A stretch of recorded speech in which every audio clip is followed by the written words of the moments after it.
തമ്പലക്കാട് വീടിന് തീപിടിച്ച അടുക്കള ഭാഗം കത്തിനശിച്ചു. തമ്പലക്കാട് കിഴക്കേ ഞുണ്ടുവേലി സന്തോഷിന്റെ വീട്ടിലാണ് തീപിടുത്തമുണ്ടായത്.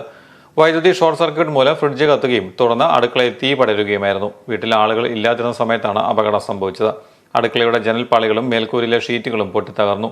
ഫർണിച്ചറുകളും പാത്രങ്ങളും കത്തിനശിച്ചു. രാത്രി 7:30യോടെയാണ് അപകടമുണ്ടായത്. വലിയ ശബ്ദം കേട്ട് ഓടിയെത്തിയ നാട്ടുകാർ വെള്ളമൊഴിച്ച് തീയണച്ചു. കാഞ്ഞിരപ്പള്ളിയിൽ നിന്നും ഫയർഫോഴ്സ് സംഘവും സ്ഥലത്തെത്തിയിരുന്നു. ഒരു വലിയ ശബ്ദം കേൾക്കുന്നു, അവിടെ തീ കാണുന്നു.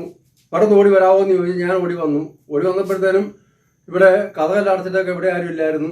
അപ്പം കഥകെല്ലാം അടച്ചിട്ടേക്കുന്നു. അപ്പോൾ ഞാൻ പെട്ടെന്ന് ഒരു ജനൽ കണ്ടു. അത് അവിടെ നോക്കിയപ്പോൾ തീ കത്തുന്ന കണ്ടു.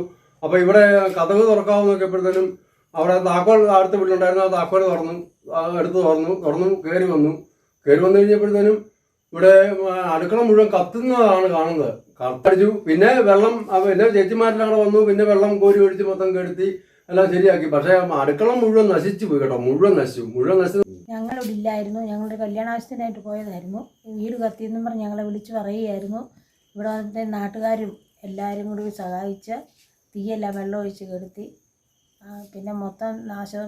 അടുക്കളയ്ക്കകത്തോട്ടും കയറാൻ പറ്റത്തില്ല, ഇവിടെ കിടക്കാനും പറ്റത്തില്ല. അത് കാരണം